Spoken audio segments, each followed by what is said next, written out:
You ever feel like you're under an activation pileup instead of being on top of it?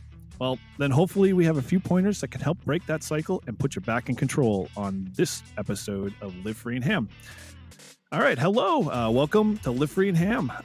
We are your bi-weekly podcast that explores ham radio topics in New Hampshire, New England, and beyond. Whether you're a regular listener or first-time guest, we're excited to have you here. And as always, we appreciate your support. And thanks for tuning in to this show. Before we get into today's show, my name's Eric, call sign N1JUR, and I'm with Todd.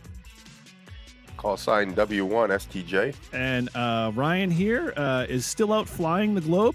His call sign is W1SNH, but we know he'll be back soon, and we definitely miss him. And we hope he returns safely, and we'll have him back in the mix soon enough.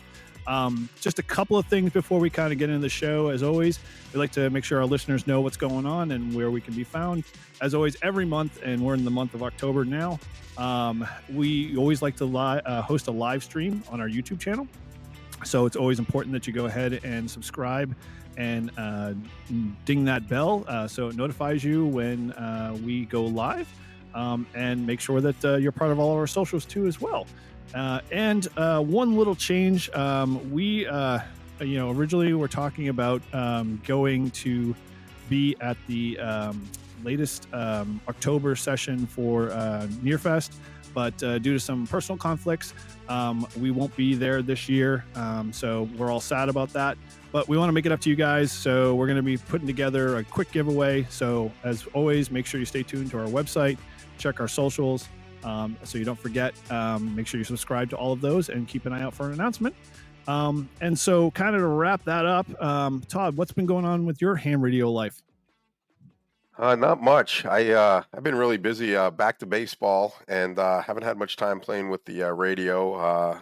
Just working my third shifts. I try to get on using the flex, and I haven't been able to do that because I've just been busy with paperwork and stuff. So nothing too exciting. I do have some plans that I'm trying to get done before the snow comes.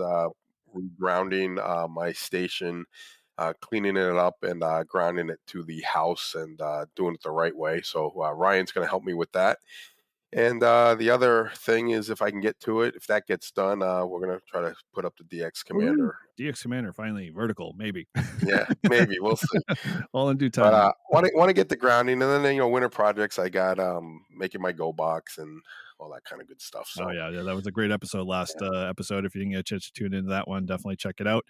And kind of inspiring, and I'm sure a lot of folks maybe so led to build their own go box, hopefully. And so I know myself, it's one of my to-do lists, but way down on the list of stuff. I've got a lot of projects, but none of them are related to ham radio. I've been like yourself, Todd, just running around trying to get all the stuff ready for the winter season and fall, and heaven forbid that things like leaf raking and a whole bunch of other stuff kicks in. But, I've got to do some winterization projects, and I'm in the middle of a kitchen rebuild. So all of that's taken some time. And then I've got a number of clients myself who have just, demanded more time of me. So I, haven't had a chance myself even to get a POTA in. Like, I think my first POTA I got in was literally this past Monday. And that was literally the last time I had one was some back time, maybe in early August. So it's been quite a while there. A while, I should say. And, I definitely forgot how to do it. Yeah, I gotta definitely get it. I haven't done a POTA activation in a long time, so I'm definitely due. I was looking forward to next weekend. I was going to go down to Maryland, but that fell through. I have some family down there we were going to go see, but they're at a soccer tournament, so no point in going down there if they're not going to be there. And I was all excited because I had a park picked out, and I was going to go activate a park in Maryland. So that's on the back burner. I'll eventually get down there and do it. But yeah, it's been good. I did talk on, one of the things I did talk on the repeater. I was stuck in traffic, and I talked to Ryan, and I also talked to KF4 TPY, our friend Paul, and he was behind me. So I thought I came back from Mississippi, and I was like, I'm going to go down Route 3. It'll be a lot quicker. And Yeah, I was in there for 45 minutes, Great and luck. yeah, it was just not my day. But yeah, so it is what it is. We'll move on from that, and we'll get into the topic of the day, I guess. Yeah, I guess the only thing that kind of triggered me that I totally forgot, and it's by the time this show airs, kind of already come to pass. I mean, Kyle and both Ham Radio 2.0, Jason did their 9-state Rove, rolled through New Hampshire, and I got a chance to meet those guys. It was fun, hanging out with them a little bit at Bear Brook State Park, our POTA meetup stomping grounds, and so they got a chance to taste New England a little bit and sample some of our food. But they went to one of my favorite parks that's up in Maine, called Fort McCleary, and Kyle Alpha Alpha Zero Z did a really, really good video on that. And so if you want to check out what that park looks like, definitely head over to his channel and check him out. But yeah, it was good to meet those guys face to face, and kind of just open up the world of ham radio a bit, to folks that I only see on my YouTube stream channel. So but that's not why we're here. I mean, obviously we want to kind of get into some of the stuff. One of the things I kind of mentioned, it's obviously New England and it's getting into the fall season. So kind of with that's a trigger for me that hey, it's going to get a little cooler weather. It's a little light sweater weather type thing, and you get a chance to get out and maybe activate. The parks aren't as busy with people, and when you go to set up antennas and that type of stuff. So the allure of that's drawing me in.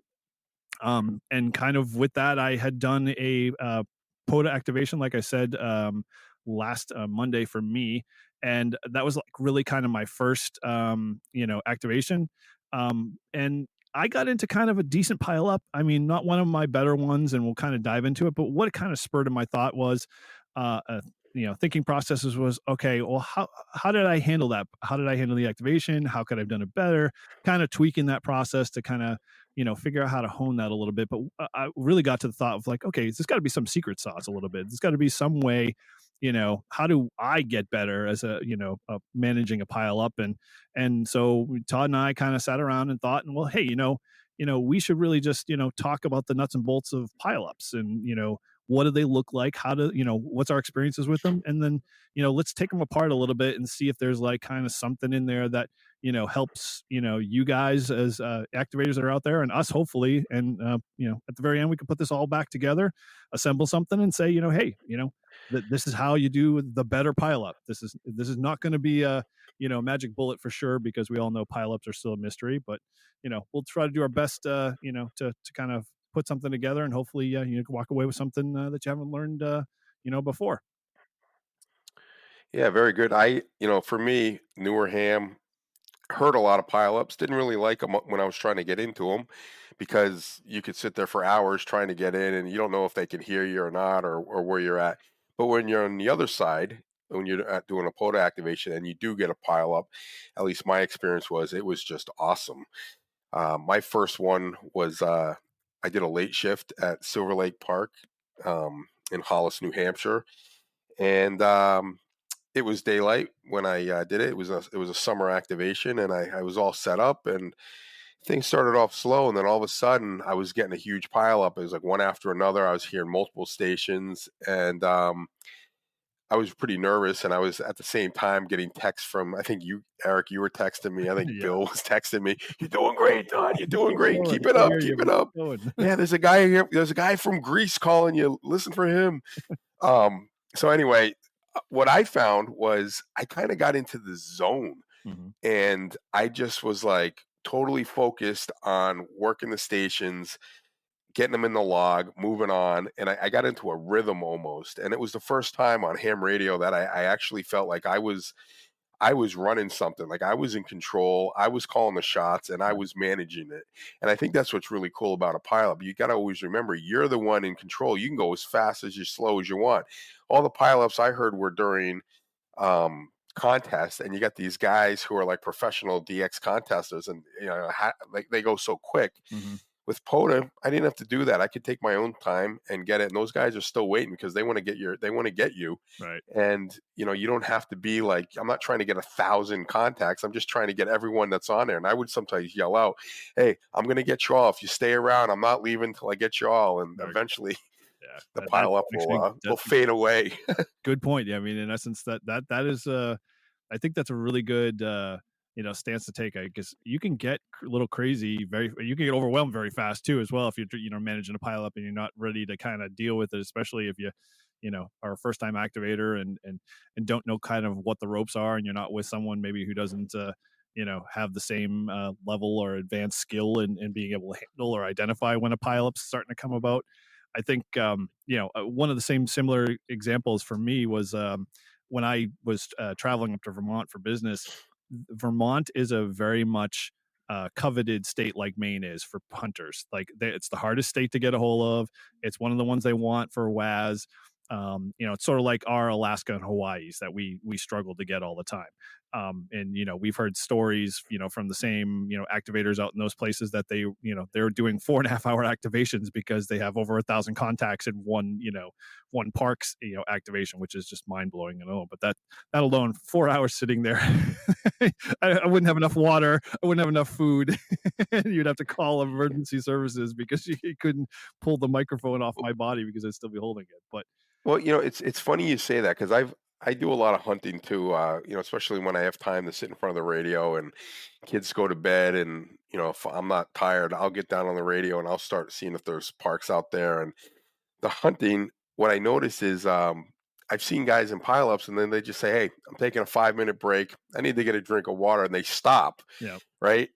And then what most people do is they move on to the next guy, right? And then they'll come back. I wait. uh-huh. And as soon as that guy calls out, I am like on top of it. Yeah, And I normally get them.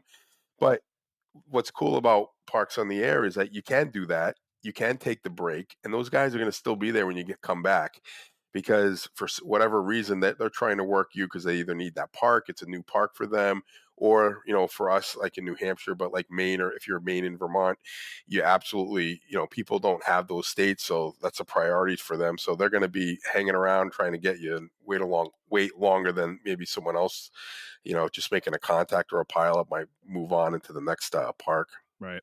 Yeah, so I think like with the Vermont one for me, it was like very much like we were just talking about. It's like a 15-minute pile up that you're handling could feel like hours, and it's very much a drinking from the fire hose scenario. So if you're caught off guard by it, you don't really know how to handle it.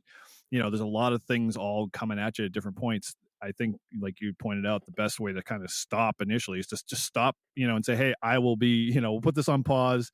Let's recircle the wagons here and figure out as you, the activator, how to approach this." And so kind of before we get into like the nuts and bolts of that stuff, I wanted to kind of see if there was maybe some secret sauce, we'll say, to like why when you do an activation, if there's something that you should be aware of when you're doing it or before you do it or set out to do an activation. Like maybe the park you're activating is one of those parks that's a rare one or an atno for a lot of people, and maybe one of the ones in high demand that people are trying to work for a specific state, or a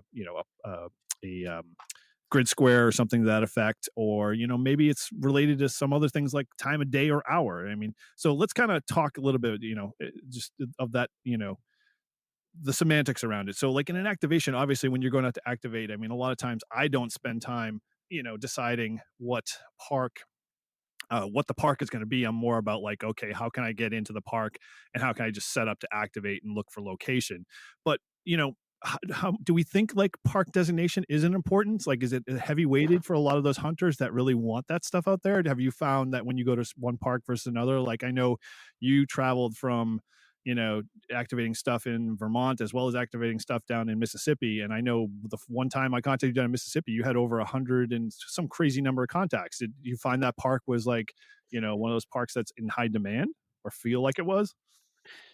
Well, I don't think so, because when I looked at the park, they had a lot of activation. So I picked ones that I knew that were pretty big and pretty out there. I think what happens when I go down south is my call sign. Okay.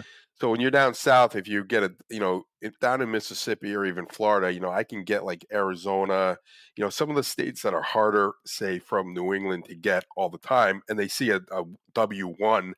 I think they want to jump in on it, thinking they might be even getting someone up north. But unfortunately, I'm like, oh, I'm in Mississippi, on a business trip. Figured I'd activate a park. Right, yeah, that kind of gives that the indication of like, thinking you're, activating somebody or getting somebody, in a space or skip zone you don't usually get all the time. So, yeah, that I didn't even think about that. That's actually probably good because that was sort of my same similar experience with like Florida when I went down and activated Florida. I was getting people from Texas like swamping all over me, and I was like, why is this like so in demand? I didn't like I had like 40 contacts in 15 minutes, and I'm like, this is insane. How does this? And that makes sense. So okay, yeah. So basically, your call sign can dictate, giving a false sense of hope to maybe somebody thinking they're activating somewhere else, and that might draw them more to. Yeah, I mean, like when I was in California, I mean, it was so easy to. I mean, I would get into a park, and I was in Big Bear, and I just turn on the bands were not very good, and I put up my call sign out there, and I'd hear like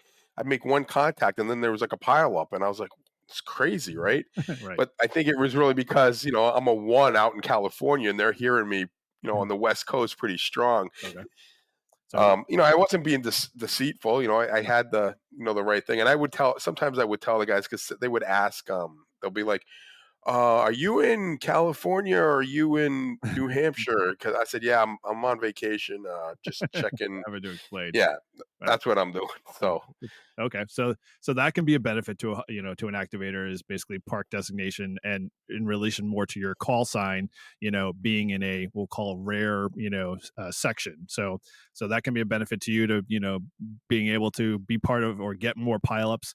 Time of day or hour, I don't know how much. Like I mean, like you kind of experienced that with the night and day shifts, and now that the schedules have changed that are more pertinent.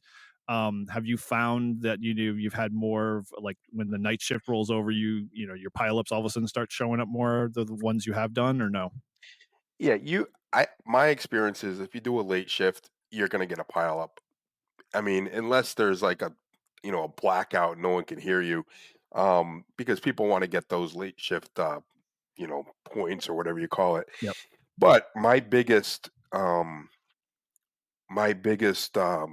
contacts have been during the day. Like when I was in Mississippi, what I have like 154, and I was only there for like what, an hour and a half, 2 hours. I mean, it Is was that just a pile up after. more morning or afternoon for you? Um, yeah, those were afternoon, early evening. Okay. So right. 3, 4 o'clock, 3, 4 o'clock. Okay. And then if you get into like 6, 7 o'clock, now you're getting people, I think, who are getting home from dinner. I mean, getting home from work, and they might jump on the radio before, and I mean, but I don't know. I've done morning shifts, and I've gotten the same kind of thing. I mean, I think it really just depends. I mean, I've had a ton of parks I've gone and I can't even activate. Like I try to. I mean, I've barely can get 10, right? Right. And then other times I get like one a minute or one every 30 seconds. It goes so quick. Right. Yeah. And So so you I much rather have that than like really trying to get someone. Yeah, well, yeah, that's that. Especially when you can barely scrape 10 contacts together, with the two sticks, there's no way you're gonna make it happen. So it sounds like, one of the combinations or one of the secret things or, what they say behind the curtain type things is when you're activating a park, obviously park reference and where your call sign is. I would say bands have a big, kind of weighing factor in it too. It's like you had mentioned time. So, if you're and you want to pull up 40 meters, maybe you want to do 40 meters early morning in the day versus or late in the day, or you want to do 20 late in the day, and that kind of dictates understanding the whole solar cycle stuff and where you think your contacts are. But I think the one big thing for me that I haven't really done a deep analysis on is that when you look at what I call my spray pattern, in baseball, that's where you hit your pitches and stuff like that. It's the same thing when you look at your spray pattern of where your contacts are, where you're concentrated in what parts of the state, where you're in U.S., you're overseas with DX, that's kind of helped me in certain parks that I've revisited, knowing that hey, if I'm in this time frame then I want to do 20, then I should be considering that I'm going to see people, from this certain area.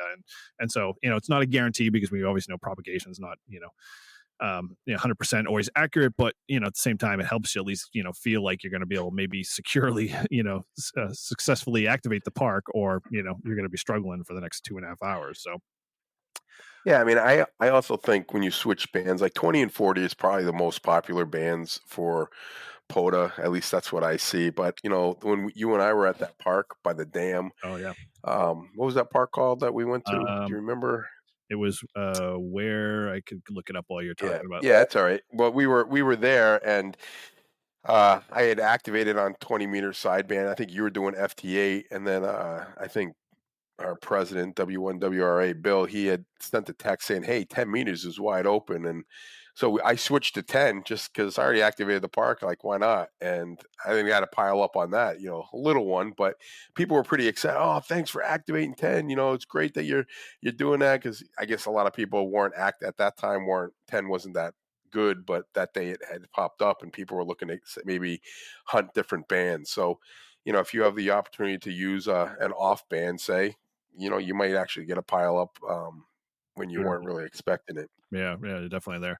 Yeah, I can't seem to pull that one up on the park wise, but yeah, that park was kind of an interesting park. But that was, yeah, this is a perfect example. I remember very much. I was on FT820 because for whatever reason we just weren't getting a lot of contacts on 20, and when flipping over to 10, it was like, did somebody just poke a hole in the atmosphere, and all of a sudden Right. things were flooding in, and it was like you couldn't slow down. You're like, dude, I get 10. I keep getting calls. I can't yell over to me to say, hey, dude, 10 is busy. It's- Yeah, we're trying to leave, and like you can't leave. I hate if sometimes, like, especially at work, if I do an activation during my lunch break. So there's a park that you and I are trying to get our yep. kilo out. We haven't been really activated. We were on a roll for a while, and then we kind of slacked. Yeah, we did. We got to get back on it. But anyway, going back to that park, I can typically activate that park in an hour. I can get out there on my hour lunch break, set up, activate, and leave, and get back within my 1 hour time frame. Well, what kills me is if I have to get back to work and I'm in the middle of a pileup and I got to You leave got to shut it because down. I don't want to leave because I'm in a pileup. But then there's been other times there I've been there like, I got to get 10, I got to get 10 just to activate. I'm not going to leave here until I get 10. Yeah, it's funny because like I've heard like a few people comment about the typical last call thing, and granted I understand the purpose behind it, and every activator's used it to some extent to be able to boost their number. It's like kind of like boosting their numbers because everyone who throws out a last call, they panic and want to do it their favor. But I I always kind of look at it as like crying wolf a little bit sometimes too when I do it, because it's like I say last call and then I'm like, oh, I'm gonna just keep riding this out, and then the wave stops and you're like, oh, they've caught on to my lies. It's like recording my daughter's voice to be be on the TQ Yeah. POTA. Now that's cheating. I don't care what you say. That is totally cheating. Hey, she's my daughter. I can technically she's Well, she recording look at field day. You remember I'm like working it for 20 minutes. I couldn't get through. She let it. me try. Yep. Does it Put you once. to shame. Next thing you know, right to her. I'm like, you got to be kidding me. Put you to shame. I know that Yeah. that has been one of my weapons, although it's not a good weapon. It's it's like a nuclear bomb. You don't want you can only use it once. After that, you're done. So all right, cool. So we've got some things here that kind of to flush this out a little bit. So it definitely sounds like your call sign can help in certain areas where you're activating. Time of day and hour also ties into your bands. Spotting the page, spotting page, that's always a guarantee. I mean, you should always spot yourself. If you can't, find someone to help spot you, because if you get spotted, then you're just going to drive more traffic. It's almost it's almost with this day and age, with every spotting RBN site picking you up. There's like, I can't tell you how many times looking at the flex, you can see all of the park activations and how quickly they are, and just a tap and boom, you're off and operating. So spotting is definitely like kind of the basics of the basic stuff. So, do you find I know, like, I have a couple of hunters that are always, I just know their call, I know their people. When you're in the middle of the pile up, and we'll talk a little bit about this, but one of the things kind of brought to my mind was, is like, okay, is there popular kind of like, do you listen for calls that or you hear, or you seen? Like, I'm thinking like W4DAN. He's a big, hunter as well as an activator. And when you hear that call, do you just, you put everything, set everything else down and go for that, that kind of thing? Or, you play by your own rules?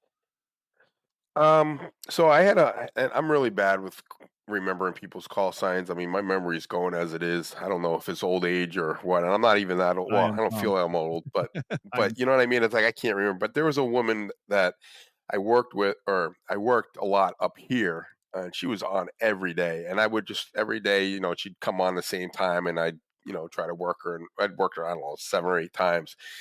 And then I'm down in Florida, and that's where she was from, and I was on 20 meters, and I guess I was close to her, so we got it on, Yep. real It is. close. And she's like, Todd, are you in New Hampshire? And I said, no, I'm not. She goes, oh, I was at that park yesterday.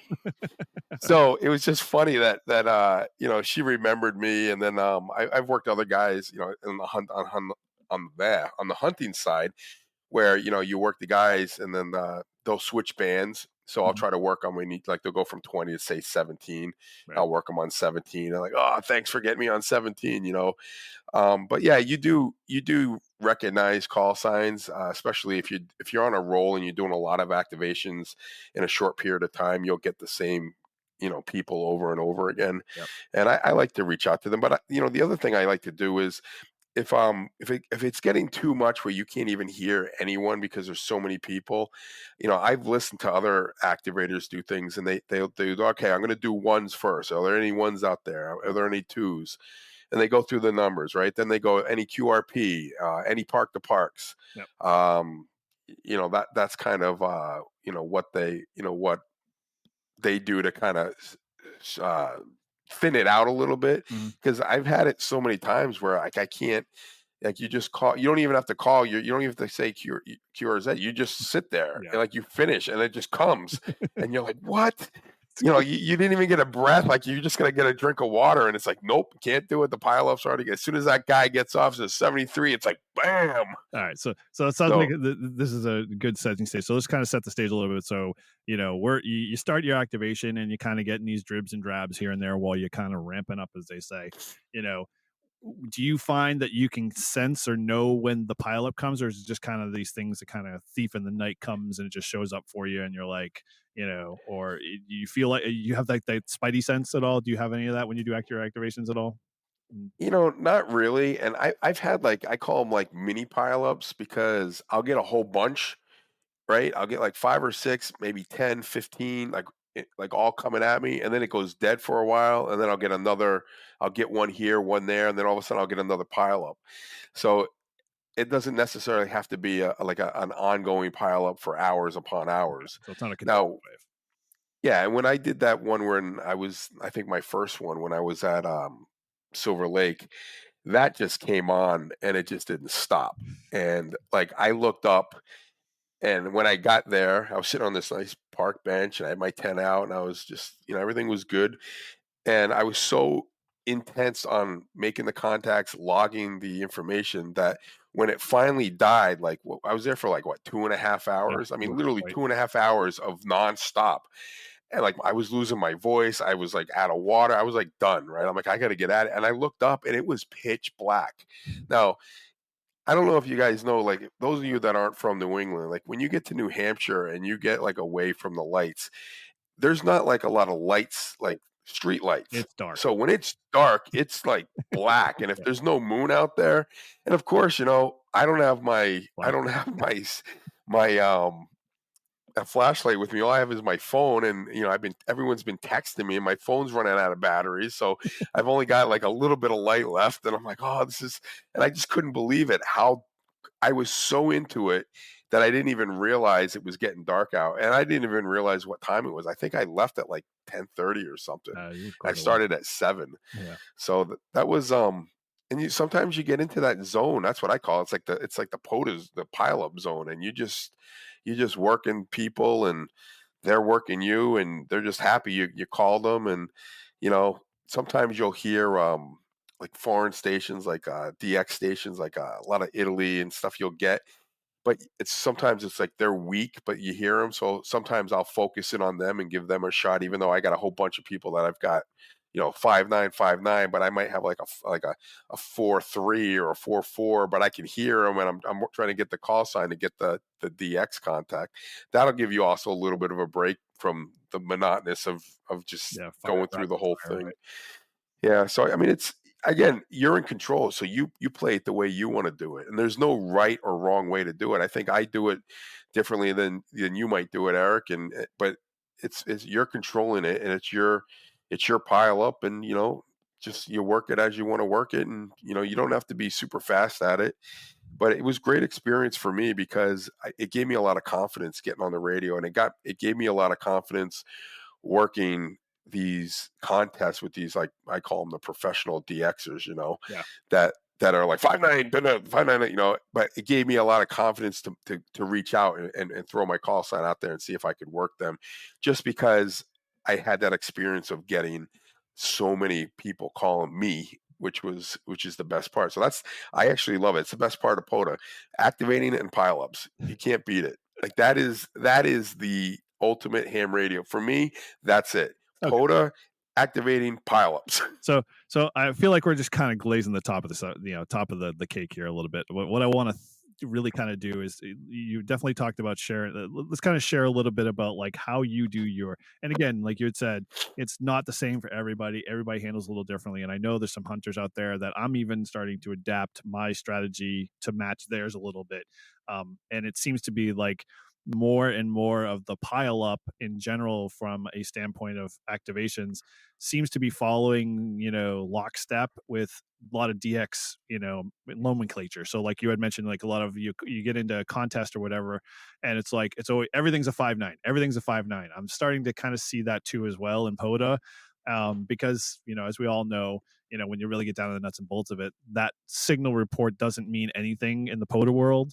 It's just it's more for just the general contacts and your LOTWs and that type of stuff. So one of the things I think let's kind of just tear it apart. So like I'll talk a little bit about how I do my activations and kind of some of the things when I get hit up with the pile up, what I do to react or how I react to it, and then you can kind of bounce off and do the same for you, and then maybe we'll try to meet somewhere in the middle. So for me, when I activate, I'll go out, and once I finally done all of my typical sweeps of park to parks and whatever else, and I finally get to a frequency I can settle in, and I start activating, I get a trickle here and there. When that pile up starts to come in, I can sense very early on the initial what I call the aggravation, hunter, the one who, like you had mentioned, keeps always throwing their call out even before you say QRZ, and then they'll keep throwing their call on top of you, and they just want you to pick them out. And for a while, I always used to take them first just to get them off the list. That is like, that's like giving a kid who keeps saying they want candy all the time. You say, no, no, no. And then you finally give in and give them candy. They just continue to proliferate and continue to do the same bad habits over and over again. So I've learned not to do that. I tried a while for, the purposes of following the let's do all the ones, let's do all the twos, let's do all the KAs, let's do all the alphas. And I got so confused a lot of times because what ended up happening is those bad hunters, the bad actors would get in there and throw their ones in again after I've already gone through the ones. And you're just like, all right, do I go back and answer him? So I kind of scrapped those two strategies, and I went with, okay, always have a notepad with me. I sit there and I listen. And when they finally all come charging at me, I write down the four calls I can hear, and I write them down.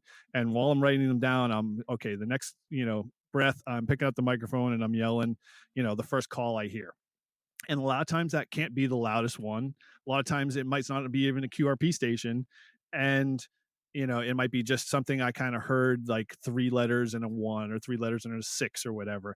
For me, that's enough to be able to get that person. It clears the mechanism a bit and gets them in, and I get them checked in. And I've learned before, because I used to be, very meticulous about your signal is a 3-3 or your signal is a 4-4 or a 5-3, or, looking down at the S meter, trying to get them signal. When I sense the pile up, all bets are off. I'm just like, yeah, you're a 5-9. Yep. 7-3, move on.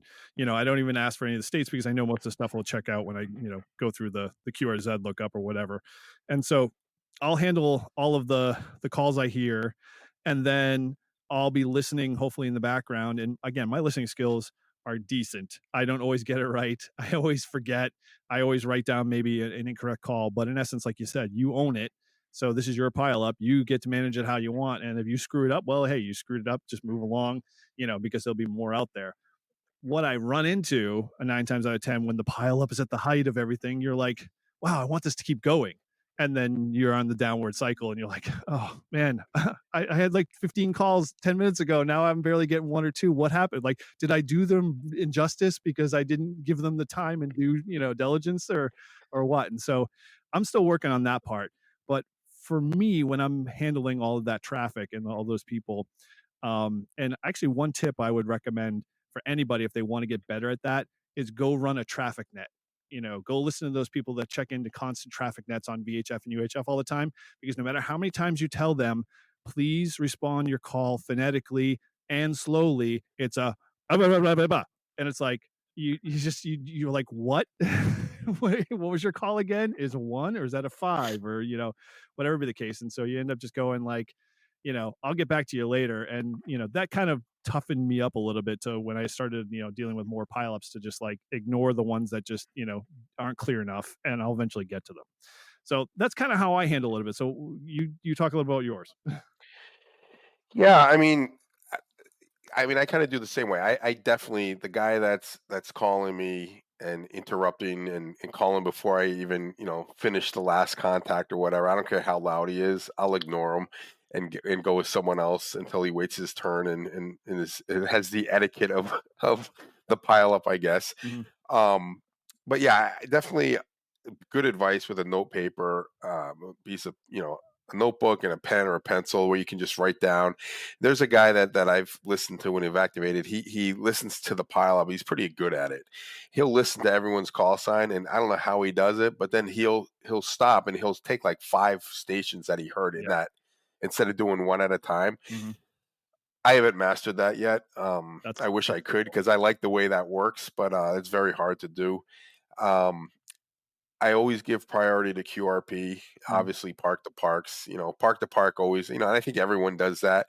But I think the park to park is you got 2 people out there activating. It's a lot more effort to activate than it is to hunt. Yep. So they should get the priority. Well, it's funny you say that, because it's like I'm seeing that starting to be like a fad and fade away now. Like some of the activators that I've heard talk about park to parks, or how they do their, dealing with the pileups, they tend, or they've done it to me. It's like I'll hear a pile up and I'll chime in. I'll be like park to park, and all of a sudden they'll be like park to park, please hold. I'm gonna go deal with this other call.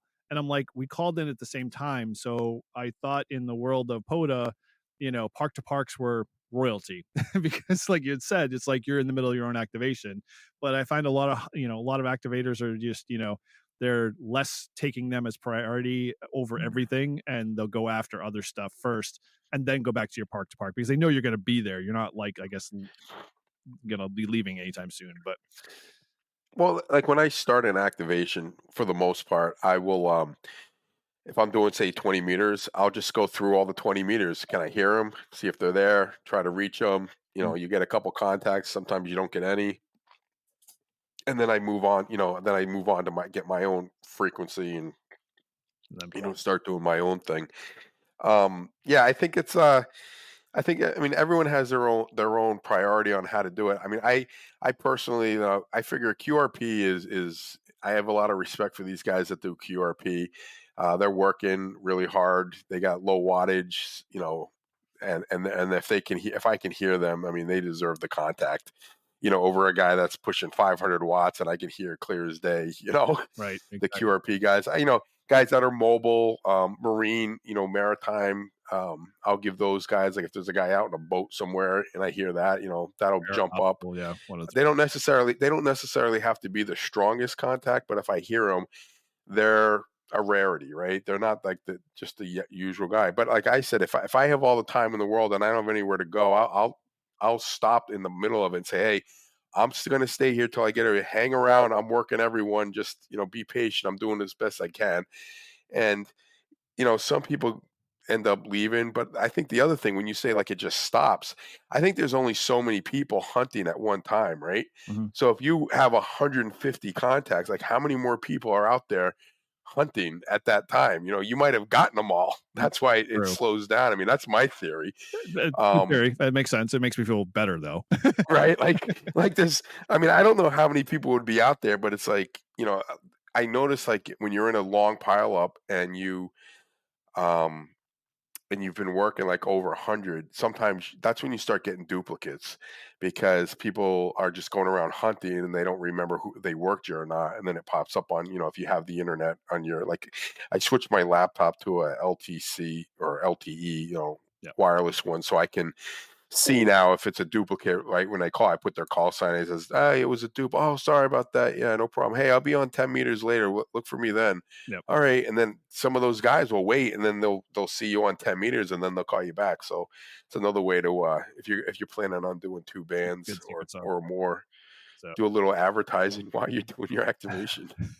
yeah, that's actually a good point there. So cool. All right. So we kind of got some established, what an activation looks like, how you deal with the pileups, what a pileup, can turn into, and what, can be a little bit of a challenge to be faced with. But I think we kind of established that you are in control.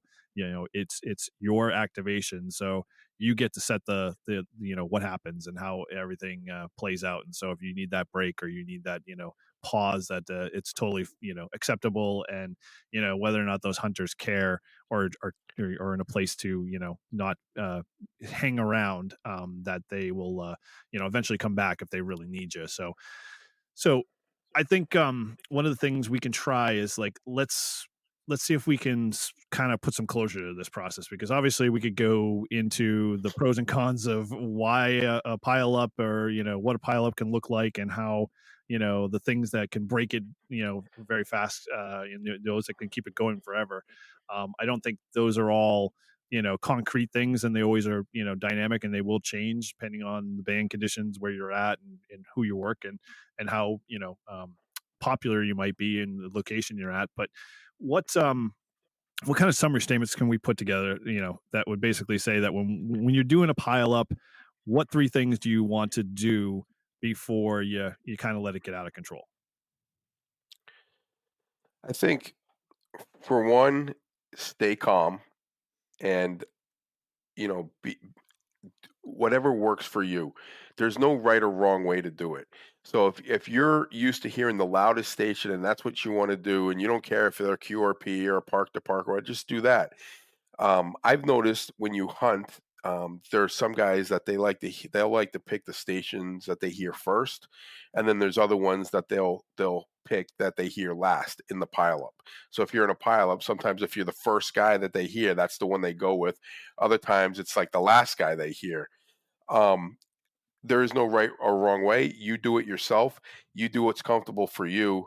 And with this whole talking about pileups, those of you who've not done POTA, please don't be discouraged Hmm. about pileups and getting afraid to go out there and do it, because I'm telling you, I didn't know how to talk on the radio, and my first pileup, I think, was like something clicked, and it just brought my confidence up, because all of a sudden I was just working it the way I wanted to work it, and I was getting the contacts, and I was just having fun.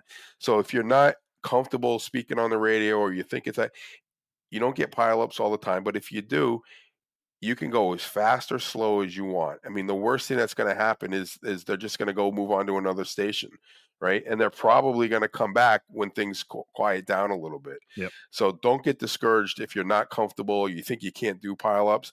The only way to really learn how to do them is to get into one and physically do it. Mhm. And and you'll try different things, and you'll see what works for you. So that's my biggest advice. Like, I don't want this podcast or anyone watching this to be discouraged about doing a POTA activation in fear of getting a pileup. You actually want pileups, because it makes the radio, and the POTA, it makes it a lot more fun, It's an because adrenaline you're rush. It literally is an yeah, adrenaline rush.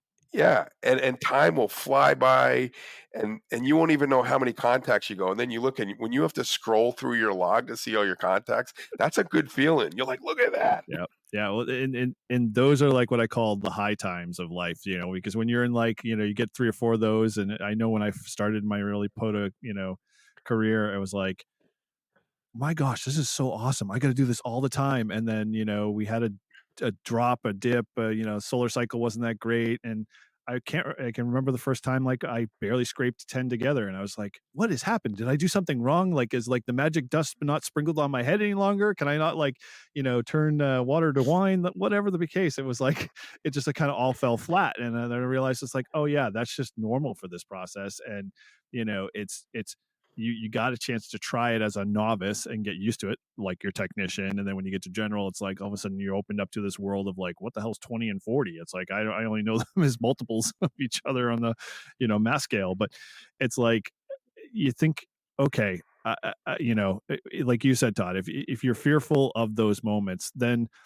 don't don't try to do everything on your own. If you want to go out, try to go to a POTA meetup, try to go to some other place where other people are there that can help guide you along the way, because they may have some success in doing pileups, or helping you through, or helping you recognize that you're in the middle of a pileup, because you might not know what one looks like, and it just all of a sudden might just hit you real hard, and you're like, okay, what did I just deal with? And I'm tripping over your words, and you're not making sense, and you're stumbling all the time.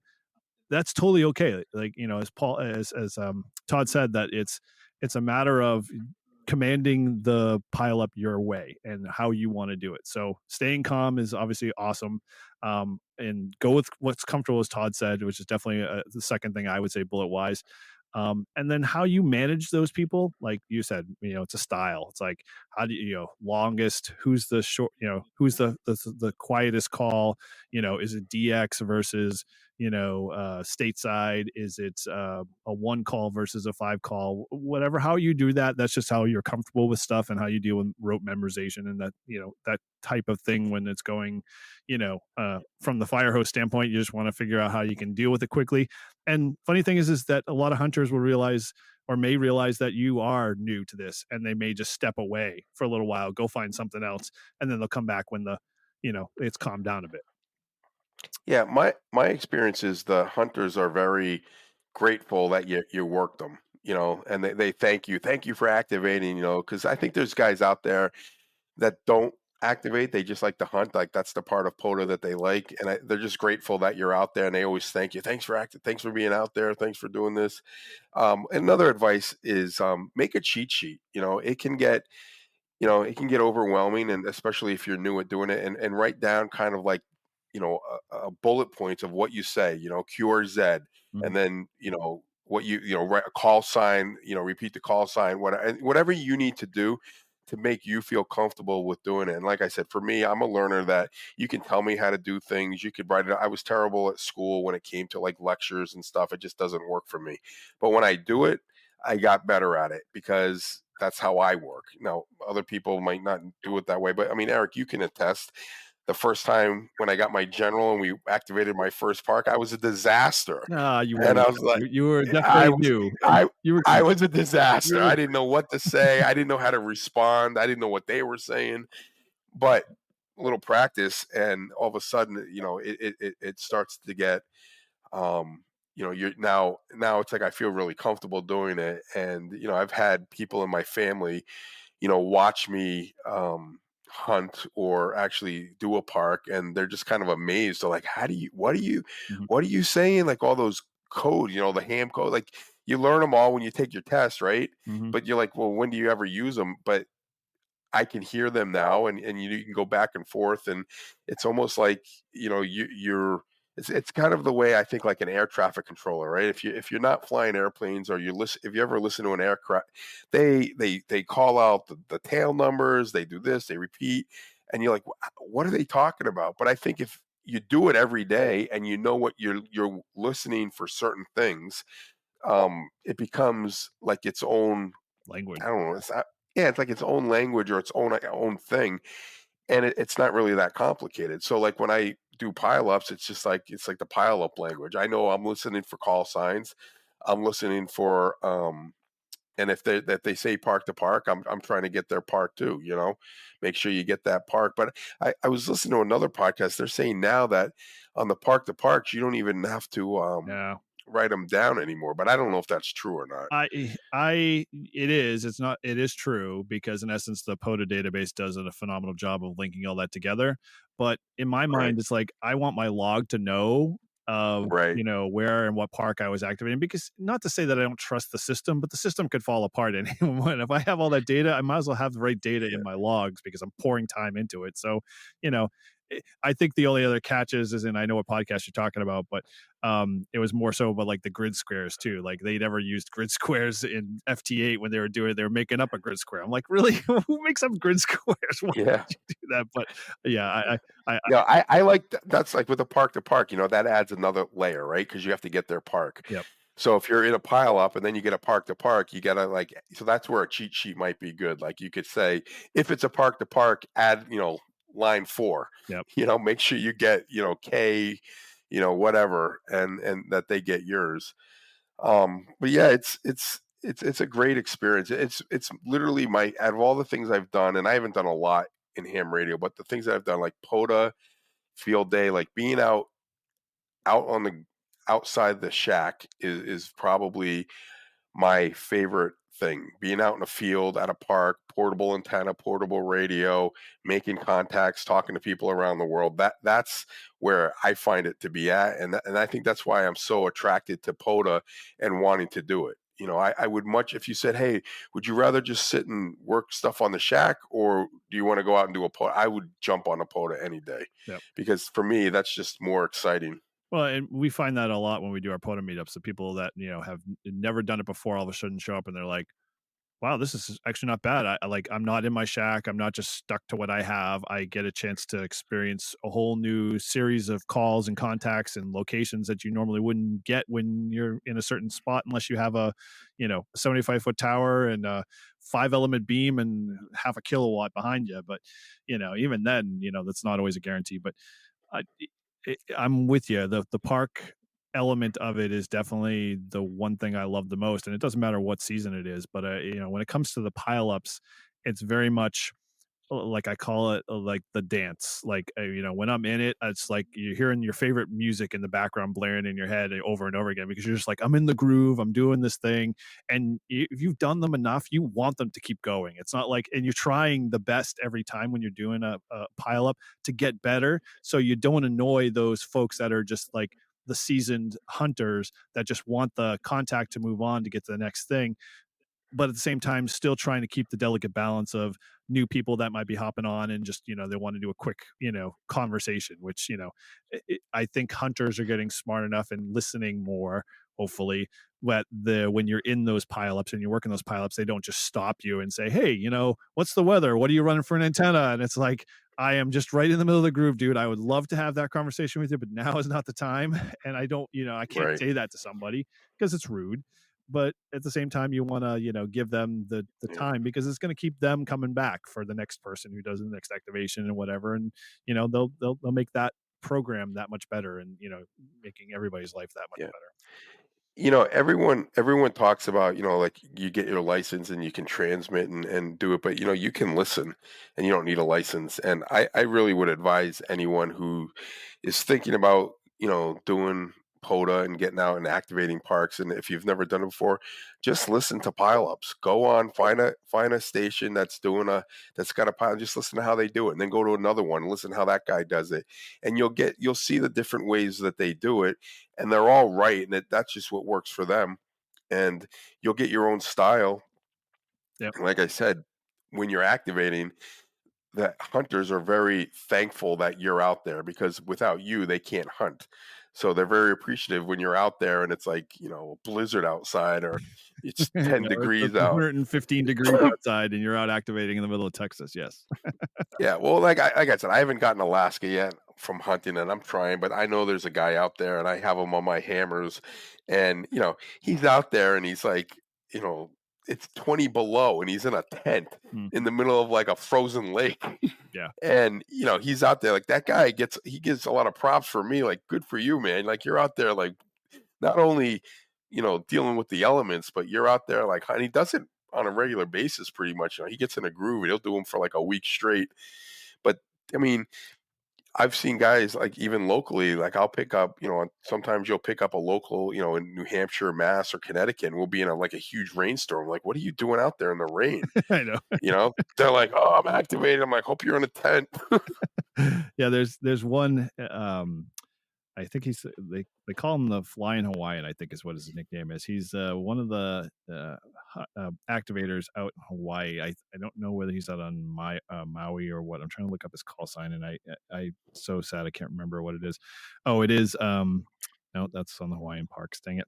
I used to have him in my ham alert, but then I basically just put all Hawaii parks. But he does like he'll set up like, and you can watch. I don't know if he has a YouTube channel, but he sets himself up and he goes out there and like he'll post on Facebook, POTA Facebook group. So if you ever want to see him, you can definitely see some of his posts.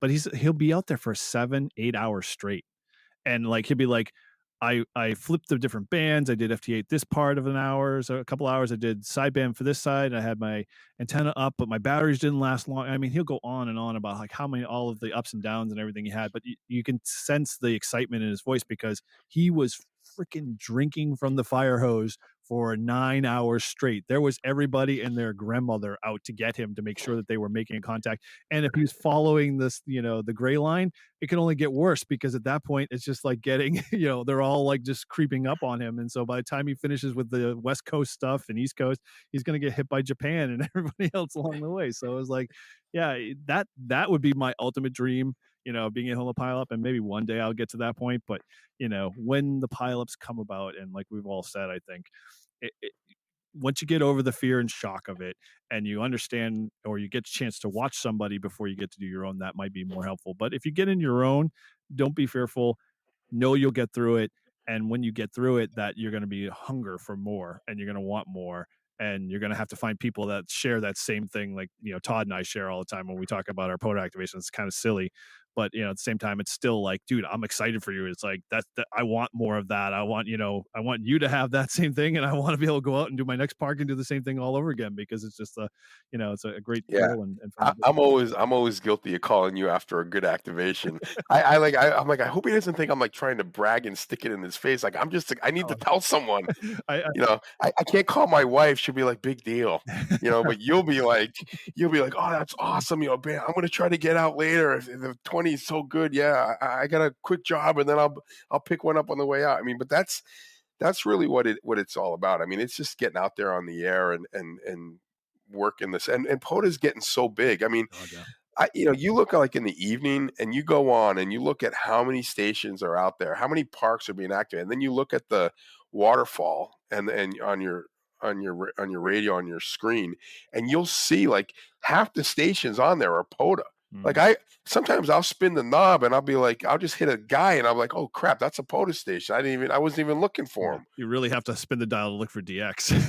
yeah, it's like getting harder and harder, right? Because most of the DX is a POTA park somewhere else in the world. And right. 9 times out of 10, you were like, wow, that's a big pileup. I went looking at the SDR and you're like, oh, that's a POTA park. Oh, that's another POTA park. Yeah. Oh, I got to activate that one. So, yeah. But I think it's good because it's getting people outside and it's getting more people on the air. And I know that there's like a lot of DXers that I've heard like they don't like parks on the air because it's it's taking up space or whatever. But I think it's great for the hobby, and it's a lot of fun. I mean, it's all about having fun, and you meet a lot of great people. And if you don't get the pile up, I'll be one of these guys that if I don't have a pile up and someone wants to talk to me while I'm doing an activation, I'll spend 5 minutes talking to them, because the way I look at it is you're getting a lot of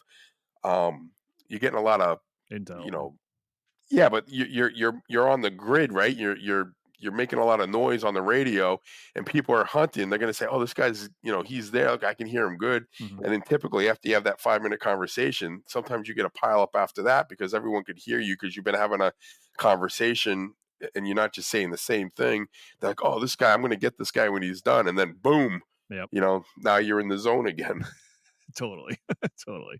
All right, cool. So I think we kind of shaped it. We put a little, bow on this to wrap it all up and everything. But I think we definitely kind of gave you, hopefully our listeners, the opportunity to learn a little bit more about, the secret sauce to pileups. And that really there is no secret sauce, because pileups are always going to be a mystery every time because everything else affects it. But there are things that can, if you're seasoned, activator, that you can use to maybe improve your next pile up or get better when you do your activations. But if you're like starting out, I think you've got 3 good things to be able to start with. And the biggest thing I think is do it with somebody else. If you're doing it with somebody else, you're going to be more successful. You're going to learn. You're going to laugh at each other when you make the mistakes and you stumble over your words or whatever. But you're both going to be encouraging, in the process, and you're just going to get that much better. So, with that, pileups always should be the end result if you can, or try to get as many as you can. Don't shut them down too early. Definitely keep them going as long as you can, and you will get better. Everybody does. And like Todd said earlier, listening is a big thing. If you can get out there and just spin the dial and listen to how activators do their pileups, you can hear, if you can hear them well, you can hear how they have their rhythm, how they have their strategy of how they handle certain, stations, how they deal with bad actors, that whole thing. And you might be able to glean something from it. Definitely being in front of somebody who's doing it, who's a very good activator is a big plus. So, all great stuff. Yeah, my last comments would be like, if anyone out there who's listening to this podcast, please, send us some information, like send us an email, contact us. I want to know what your thoughts are on whether you're never activated and questions you might have, or if you are an activator, what is your experience, and what have you done maybe that we didn't talk about here? Because I think, part of this podcast, and I think all the podcasts, it's really just for all of us in the ham radio hobby, to learn and get advice and learn from each other. So if there's anyone out there that's listening, please, we'd love to hear your comments. We'd love to hear your experiences, because they give us something to kind of reach it back out to you, and also we could also share it, on another podcast of what you guys have experiences, and maybe even have you on have you on as a guest. Yeah, that'd be cool. Yeah, definitely. I think, we're all big POTA fans, and we like to talk a lot about POTA and any chance we get. So I think, we're going to talk, as much as we can and continue on. So, like Todd said, jump in. You can, this is actually a good, segue into the end here. So, as always, we appreciate all you guys listening to the Live Free and Ham podcast community. Remember, if you haven't subscribed, you got to, subscribe to get our latest info and updates of what we're doing, because we're always trying to, reach out to our community and stay connected with you guys. And you can always do one of three ways to connect with us. Definitely leave us a review on our iTunes or our website. And you can head over to our website at livefreeandham.com. Or over to iTunes and just look for Live Free and Ham Podcast. You can connect with us on social media. You can always get our latest information, shows, and any of our content. And as always, with every show and every community we're trying to build, you can help support the show, obviously through, your comments down below, or your reviews. But if you want to help out us through our Patreon and buy us a beer links, they are in all our show notes and on our website, as every bit always helps our show. And if you want to contact any of our hosts, all our contact information for us can be found on livefreeandham.com. So as always, you guys are all 5'9". Thanks again for listening to us. And from all of us from Live Free and Ham, 7-3. 73, guys.